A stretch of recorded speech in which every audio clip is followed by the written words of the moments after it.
AI is not a tool, right? It's a fundamental shift in how businesses operate. It's a cultural shift, which means like a couple of decades ago, it's like internet was not available for everyone, computer was not available for everyone, but that's not the case today.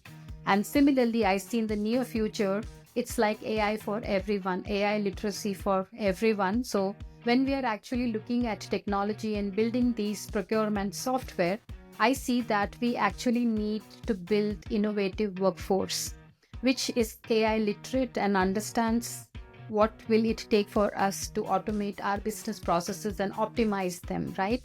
There's a lot of internet content, lots of projects which are based in the public domain, but when it comes to businesses and for our customers, we have to actually see with the data, with the business processes, with the challenges they are facing, what is the impact that we can bring by leveraging the technology.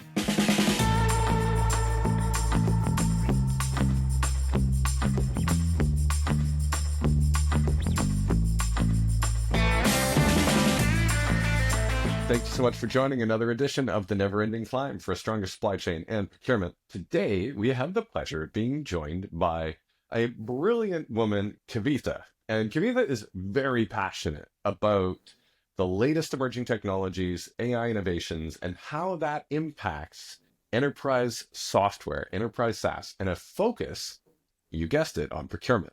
So with 27 patents under her belt, Kavitha, thank you so much for joining us today. It's a real pleasure to have you, and I can't wait to talk more about where supply chain and procurement is going. Thank you, Sean, for having me. It's a pleasure to be part of this show. I hope we have good takeaways from this show. 100%. I don't know how the two of us could talk for 15 or 20 minutes and not leave a whole bunch of brilliant ideas for this group of wonderful people who tune in every week.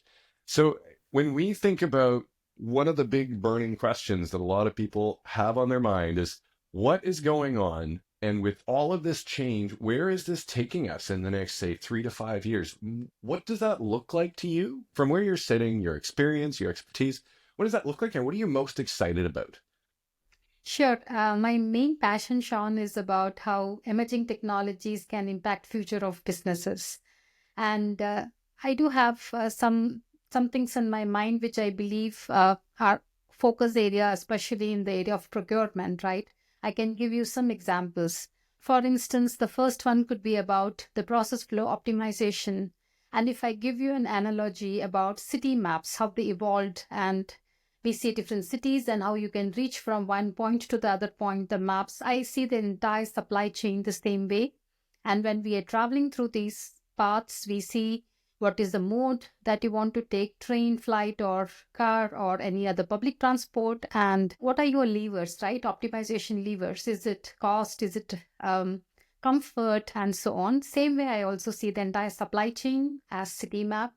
And the different levers could be the cost part, the speed part, and maybe the sustainability aspects and so other, as well as the resilience, right? When we look at the maps about, okay, this path is blocked, which is the alternate rerouting that we do.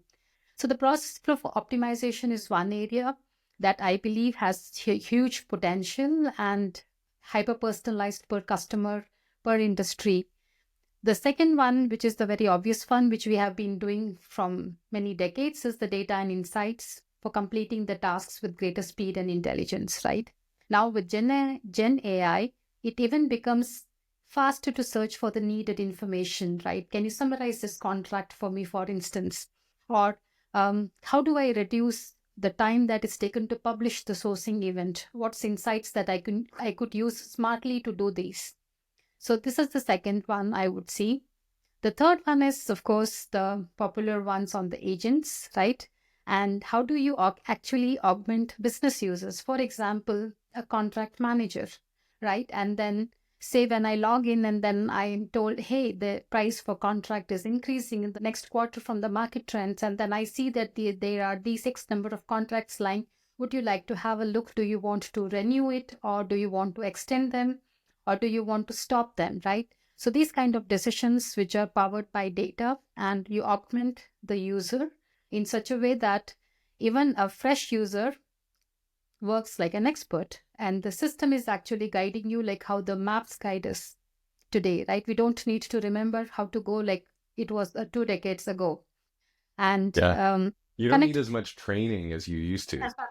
This, Yeah, yeah. and we saw some of the very first indications of this around some of the large consultancies that ran some experiments around what happened when they had some, I don't know if it's fair to say mediocre, but let's say average consultants, and then some of their highest performers. And when Ex- they got all of them to go and use even a much earlier version of ChatGPT, it started to average out as long as they used it well and they could think critically about what it was doing. So it had a tremendous effect, a tremendous impact to bring the folks that were not the superstars and elevate them, elevate their performance, their thinking, their critical thinking, the analysis. And I'm hearing that as one of the central pillars of what you're emphasizing. And I think that's really exciting because it means that it's super hard today to hire the superstars, but where we can bring on team members that we can augment them, we can complement them, we can support them and enable them with some capabilities that lets them unleashes their potential in a way that was impossible before. And now it's just hard. Yeah. Like if I extend my example, just imagine you have a contract agent and then you have a supplier management agent, and then when you are trying to renew this, you are asking the supplier management agent about how did it go with this supplier, what are the amendments I need to do.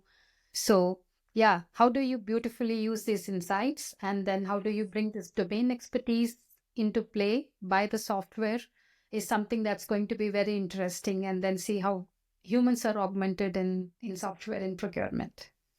Oh, it's so cool. I think we're all getting augmented in our own special and unique ways. Yeah.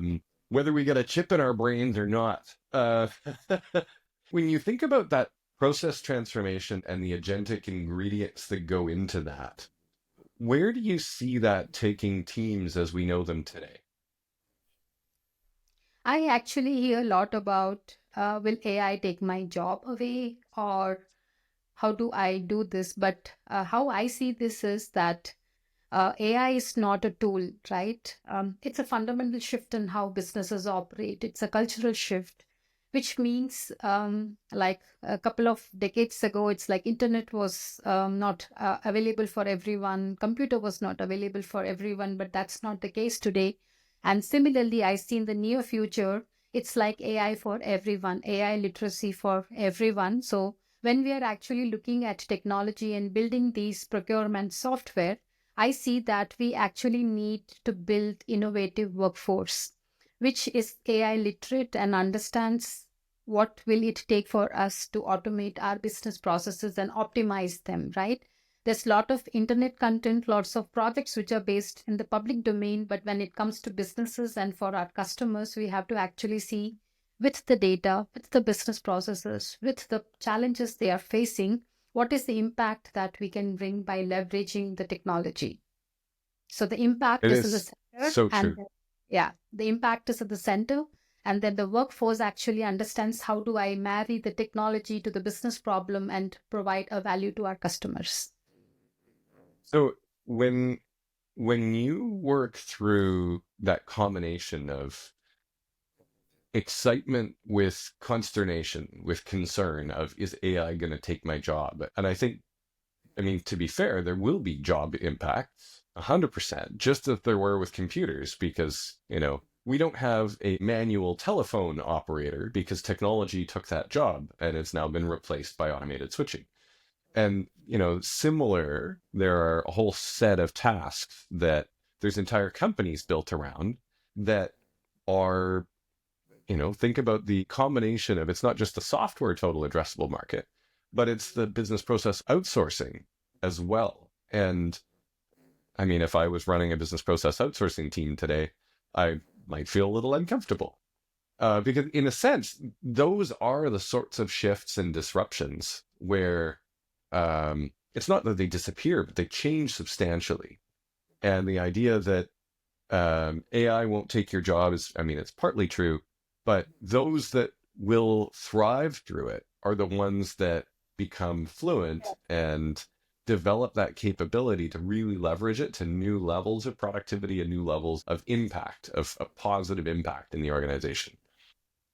When you fast forward and you think about that generative intelligence and the ubiquity of it, I mean, the idea 20 years ago that everybody would have a smartphone in their hand. And if you rewind 100 years ago, people would call it magic. So if we think about where the pace of innovation is going, the speed with which these things are coming, and as research is accelerated significantly with this, just the genomic research alone is absolutely fascinating in terms of the ability to identify and create synthetic proteins, something that's very, very exciting. Um, and I know will impact a tremendous portion of the planet just in terms of the medicines that this can Yeah. help create to understand things that were previously somewhat mysterious to us. When we apply that kind of capability, and then we consider that when two AIs call each other and they realize that they're both AIs, they can switch to a different language that we don't understand because they can communicate so much more efficiently. This shifts the context and culture in enterprises significantly, but it also it introduces the set of capability that we're just starting to imagine. What else would you add in terms of the just imagine that you're really excited about that you think is going to have a massive impact that people want to start thinking about or getting themselves ready for? Yep. As long as any solution is helping you with the businesses to make more money, avoid trouble, and then save costs, it's all good. So I would say that we should definitely have guardrails, right? Like we talk about AI ethics and then reliable, responsible, and relevant AI, which means the Yeah. AI is doing good and it is explainable that what it is doing, it is backed by the relevant data, and we don't give also that much of an autonomy that it has gone and done something which you did not want it to happen. So those guardrails, as well as and also how you are planning to use the data, right? I remember a decade ago we used to have when we used to use customer data for benchmarking, right? It was an explicit opt out, but now, with all the legal and the ethics evolving, we see that it is an explicit opt-in, right? So, whose data are you using? What are you leveraging on that? And how reliable is the results that you have got? That's more important. And we can release also lots of solutions in the market, but we have to see when we, as talked about, that the biggest blocker is the availability of data, right? And when we are doing the development, the accuracies might be good, it might be scalable, performant, and secured. But when we are running it in the production and across different customers, then we need to see how good is it performing. And then we have to continuously evolve and optimize those models for the based on the customer needs. I love it. When I think about on one hand, your data doesn't need to be perfect to get started, but to Yes. really get, I'll call it the ultimate value out of it, you need to have significant volumes of high quality data or participate in a way with others where you share in some of their anonymized data. And I think Yep. this is that combination of if it's free, you are the product. And so being very cautious of how and where that's used. When we consider the significant impact that Gen AI is already having in our personal lives, I often consider when we had VCRs, grandma needed help to program the time on the VCR. Grandma doesn't need help to use email on her iPhone.